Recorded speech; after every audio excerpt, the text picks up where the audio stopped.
Good morning, Emma Williams from Phoenix Training. We've had quite a lot of people ringing us over recent weeks with various questions regarding forklift truck training. So I thought I'd do a quick video to answer some of those questions, particularly for people who are looking to self-fund. So the first question that I want to cover is it accredited training? Now, the reason why accredited training is so important is because if the training is provided by a non-accredited training provider, then the certificates are not nationally recognised. And if you've funded your training yourself, you may find it tricky to find work afterwards. Now, any accredited training provider with the main accreditation bodies, which are RTITB, ITSA, AITT and MPAWS, any of their training providers will have a certificate of accreditation, and your training provider should be willing to show you their accreditation certificates. There are other accrediting bodies as well. There's TOPS, which is a fairly new accrediting body, but they are not part of the Accrediting Bodies Association as yet, and they're less well known than the other bodies. An instructor, forklift instructor themselves, is only registered. Now, a registered instructor, if they issue a certificate just in their own right, it's likely to be seen as just being an in-house license or a certificate. So when you apply for jobs, they may not be recognised by the employer. Right, the next question is, how many people will be on a course? The maximum permitted on any forklift truck training course is 3. So it's 3 candidates to 1 truck to 1 instructor. These training ratios are laid out by the accrediting bodies as well as the Health and Safety Executive. If there are more than 4 candidates on a forklift training course, it is likely that the training provider is not following the standards that are set by the accrediting bodies. How long will the training take? Well, that very much depends on your level of experience.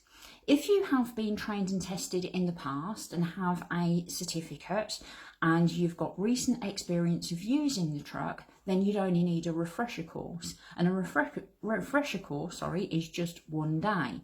However, if you've never operated a forklift truck in the past, then you're going to need a novice operator course. Now, this can take up to 5 days, dependent on the number of people on the course. The more people on a novice course, the longer it is. If you're on a one-to-one basis, then the course will be 3 days. If there's 2 people, it'd be 4 days, and 3 people, 5 days. And it's worth asking any prospective training provider how many people will be on the course, so you know how many to expect when you arrive. How much does it cost? Again, that is very much dependent on each individual training provider. Some will just give you a set price. Most training providers work on a day rate, so dependent on how many days training you need, then the cost will be adjusted accordingly. How do you know if a forklift instructor is qualified? Well, they will have a certificate of registration, and all of the accrediting bodies also issue ID badges for their instructors, and the instructor should have their ID badge on them at all times. On the reverse of the badge, dependent on the accrediting body, it will show the categories of truck that they are qualified to instruct on. Where will the training take place? Again, that is very much dependent on the training provider themselves. In Northamptonshire, there are a lot of training providers that have their own training facility, such as us. We've got our own training centre. There are some that can only deliver training on customer site, and it's worth, when you make your inquiry, asking whether they do have their own training facility if you're self-funding. Can the funding be made by the Jobcentre? In my experience, any funding from the Jobcentre has pretty much dried up. several years ago, the Jobcentre were very keen to fund forklift training to help people get back into work. But over the past 3 or 4 years, that funding, particularly within this county, is not as readily available. But if you are claiming universal credit, it might be worth asking the Jobcentre. The worst that they can say is no. So what are the chances of you finding work? Well, in Northamptonshire, 1 in 7 people in this county work in logistics.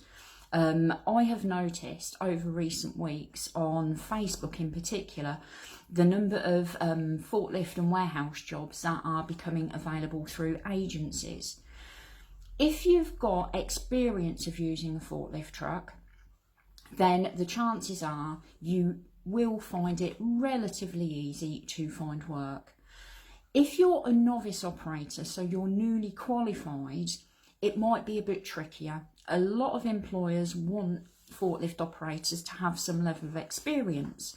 But that being said, it doesn't mean that it's impossible to find work. Will one licence cover all trucks? Well, technically, there is no such thing as a forklift licence. There are forklift certificates.